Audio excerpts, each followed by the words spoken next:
Hi, I'm Ray with another podcast episode. Do you remember the expression or the saying, make do and mend? The first time I heard that would have been the 1960s, probably early 60s. My old nan, she was pulling a cardigan to bits. It was a woolen cardigan, and she's unravelling all the wool. And, we went round to see her, mum and dad and brothers and sisters, and I said to her, what are you doing? And she said, well, this cardigan's too big for me. It's far too big. She'd lost some weight, and it was far too big. She'd lost a lot of weight. So I said, well, why not buy a new one? And I remember this like it was yesterday. And she said, well, buy a new one? Well, why do that? I said, well, because this one's too big. And I said, why you take it to bits? Throw it away or give it to a jumble sale and buy a new one. She said, this did come from a jumble sale. I said, well, why are you pulling it to bits? She said, no, what you do is you unravel all the wool, and she was rolling it up into a ball, unravelling it all. The cardigan was fast disappearing, and she was winding it into a ball. She said, look, I've got a new ball of wool. So I sort of said, oh, okay, and I thought it all rather odd. I just couldn't understand why she didn't go and buy another cardigan. A few weeks later, I forget exactly when, we went to see her, and I said, how's that cardigan? And she said, well, look, I'm wearing it. And she was wearing this lovely cardigan. She knitted it from the wool that she'd pulled from this old cardigan that was too big. And it looked like new. I remember saying to her, that looks like a new cardigan. She said, well, it is. The wool's old, but it's new. And I was amazed. And she was explaining to me that, especially during the war years, you didn't throw anything away. You made do and mended whatever you could. Didn't throw anything away, even old clothes. And she went on to say that during the war years, she went to a friend's wedding and she didn't have a dress to wear. So what did she do? I remember laughing at the time, but it's quite amazing. She had this old pair of curtains. I know it sounds funny. This old pair of curtains, I don't know what the material was. She did tell me, but I can't remember. And she made a dress, a complete dress out of this pair of curtains. Obviously, it wasn't thick velvet material or anything like that, or, kitchen curtains, gingham or anything. It was obviously some nice material. And she made a dress. And she showed me a photograph of her in this dress. It's black and white, of course, and it looked lovely. Wasn't a particularly clear photo, but it looked absolutely lovely. And again, I thought, well, that's amazing. Why go and buy a new dress? But it sounds funny, doesn't it? Oh, I made a dress to wear to a wedding out of an old pair of curtains. I remember my grandfather, wooden gates at the front of the driveway at the front onto the pavement, and they were rotting. The wood was rotting, and he was using wood filler. Now, he'd used wood filler on these gates for decades. I mean, they were really old. Even back in the 60s, they probably went back to the 30s. They were that old, probably original with the house. And they were rotting, and he was always patching up these gates with wood filler and then painting over it all. And in the end, they looked pretty bad. I mean, you could see that they'd all been badly patched up. So what he started to do then was, which he should have done in the first place, cut out bits of wood, the rotten wood, and fit in new pieces and then paint that. That looked a lot better than the filler. And he went on doing this until he passed away. And I remember those gates, they were there, well, all my life they were there, and they're always having new bits of wood put in. Now, it wasn't that they didn't have any money, it was just that I think they had grown up with this make, do and mend idea. Why buy a new pair of gates when you could repair the old gates? It's the same with the radios. I restore vintage valve radios from the 1940s, and people say to me, can you get this going? It was my dad's, or it was my old grand's. Can you get it going?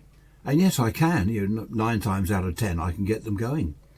I've got old scrap radios I use for parts, and I've got valves, capacitors, all the bits and pieces, mostly second-hand. Well, not the capacitors. All the valves are mostly second-hand, but they're good.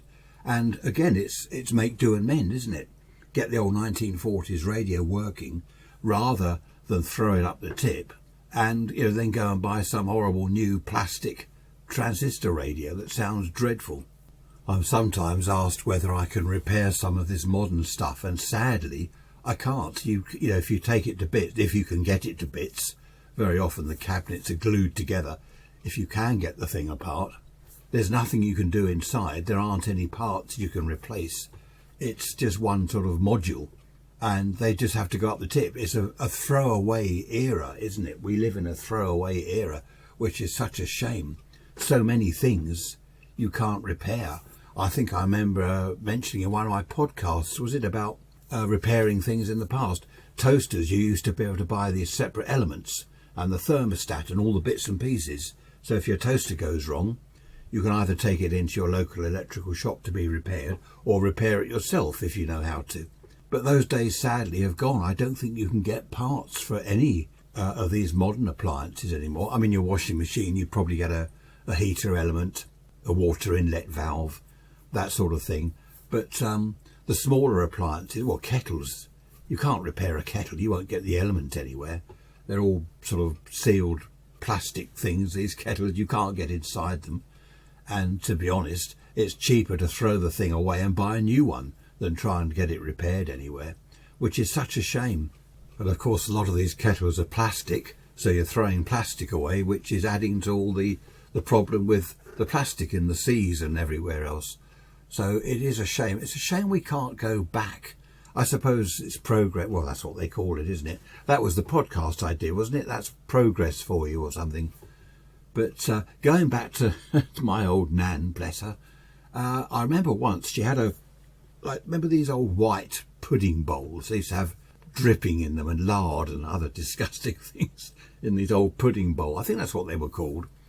And the glaze was always cracked, wasn't it? Thousands of little cracks.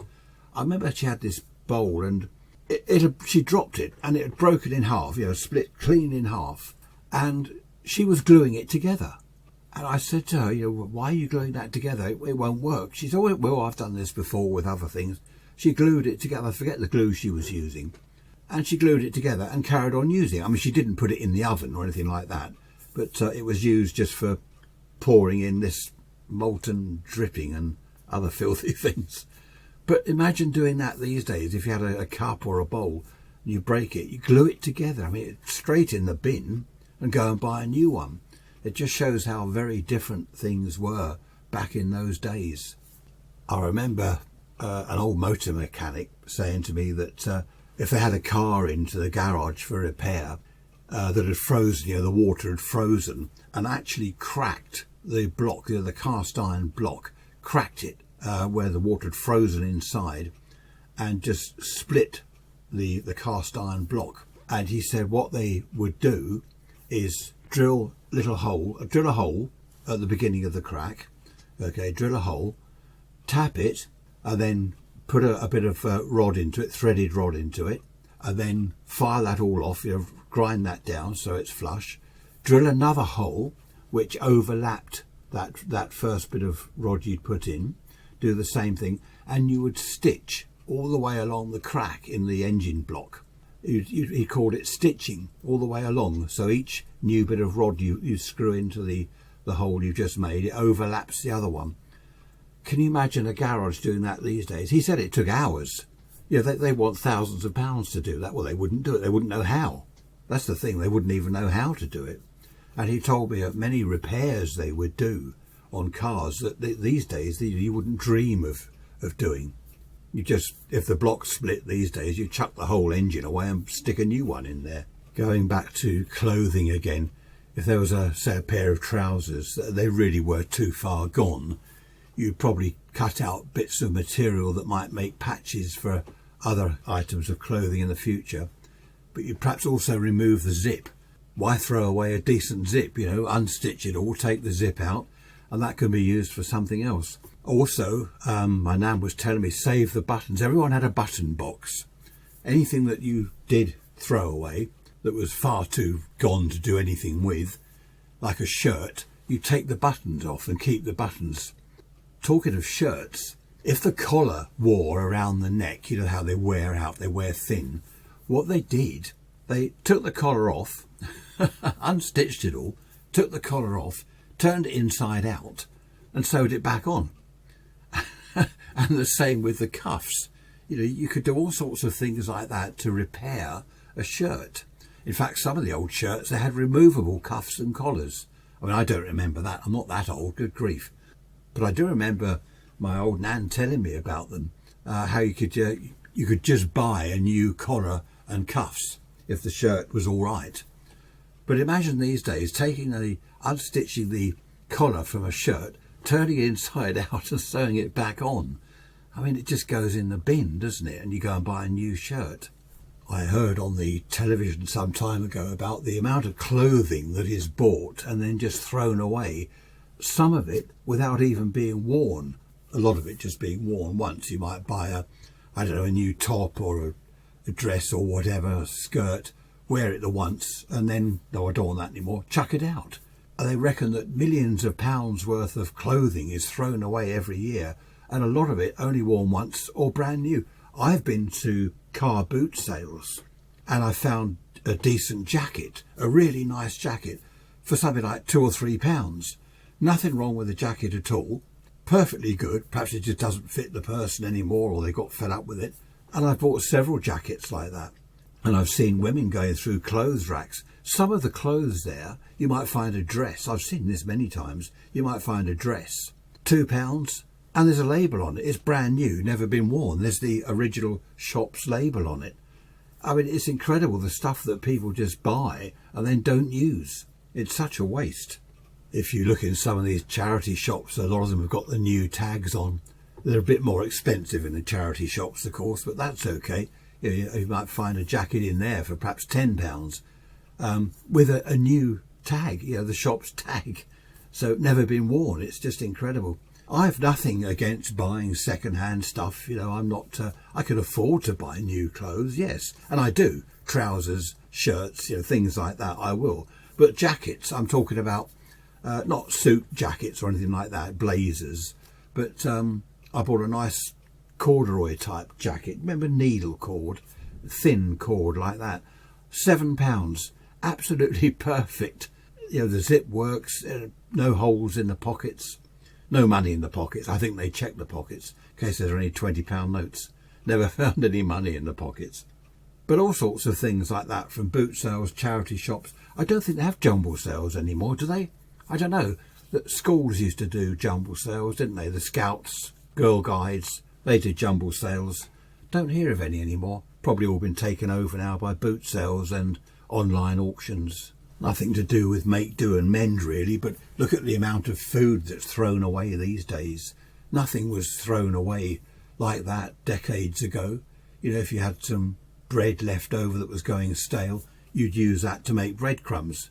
These days people go and buy packets of breadcrumbs. Well, you can make your own. You've got a bit of bread that's going stale, just use that. Just get a grater and use that. Anything that was beginning to go off in the old days was used for something. You'd cook it, you make a pie or a stew or something. If the carrots were going a bit soft, you chuck them in a stew. So many things were used up, and very, very little waste. These days, all this nonsense about sell-by dates. If something says you've got to consume it by today and you're not going to consume it, it goes in the bin. I mean, what a waste. A lot of it's perfectly all right. I think I said in one of the other podcasts about cheese. Back in the old days, if it was going green and mouldy on the outside, you just slice the outside off, and inside you've got perfectly good cheese. I mean, these days people would look at, I'm not having that, and put it in the bin. So again, waste. Look at the waste though. Look at the landfill stuff, and oh dear. Look at people's recycling bins, or at least now things are being recycled. Furniture would be repaired in the old days. If a chair leg broke or the back of a chair broke, it would be repaired. And if it was beyond repair, it would be used as firewood, chop it up as kindling wood, something like that. But in the main, all these things could be repaired. People had, I don't think it was so much the skill, but it was just the way people grew up. They were able to repair things. They had the knowledge, I suppose, from their fathers and mothers, and it was all passed down. If a chair leg broke, you knew how to repair it. You'd use wood glue and you'd use screws and repair the chair leg and get another sort of 20 or 30 years life out of the chair. And of course you'd make your own glue. Was it fish glue or something disgusting? I remember, was it an old uncle or whoever it was, stirring up this metal pot on a gas cooker, making, I think it was fish glue. Absolutely stunk the house out. And you could make glue out of, was it flour and water? Yeah, that's it, flour and water, I believe it was. You could make glue, use it as wallpaper paste. Also, I think back in those days, everyone knew someone, a tradesman, a plumber, an electrician. They knew someone, a builder, a woodworking chap, a carpenter. They knew someone that could do something. So if you couldn't do anything yourself, and not everyone can, then you knew someone that could. A neighbour or someone across the road. They would do it for you. Not for money all the time. That's how it worked, wasn't it? You repair his chair because you're a carpenter, and he'd sort out your plumbing for you because he's a plumber. And there were a lot of people, everyone knew someone, whatever you wanted doing. Even I remember this back in my teens. You wanted a bit of welding done on your car, and someone would say, oh yeah, I know a chap, I know, old Fred, he'll do that for you. Old Fred the welder. Or you wanted a roof tile replaced. Oh yeah, old John will do that, John the roofer, he'll sort that out for you, just buy him a beer. That's how it was great. And I think that to an extent, quite an extent, has gone these days. A lot of this took place in pubs. You get everyone in the pub. There'd be the plumber, the electrician, the greengrocer, the butcher, the roofer. Everyone's in there, the landscape gardener, the upholsterer, the curtain maker, the painter and decorator.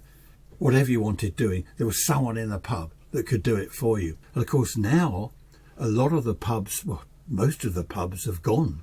These meeting places that were so brilliant in the old days, they've gone. A lot of the pubs now are, well, they're not pubs, are they? They're restaurants with a bar. And if you stand at the bar, you sort of look out of the place. What are you doing here? Well, I'm just having a drink. Well, you've got to eat something. What do you think this is, a pub? Well, actually, yes, I thought it was. There we are. Happy days, as my old mate Les used to say. Hope you've enjoyed this one. Bit more food for thought. Back to the old days and how things were. Perhaps now, before you chuck something in the bin, perhaps a jumper or a shirt or a t-shirt that you no longer want, perhaps you might think, hang on a minute, can I cut that t-shirt up and make a cloth out of it, make a handkerchief out of it, or a little bit of material to clean your glasses? Yeah, perhaps you might think of that before you put something else in the dustbin. Thanks for listening as always. I shall see you next Sunday. Bye-bye for now.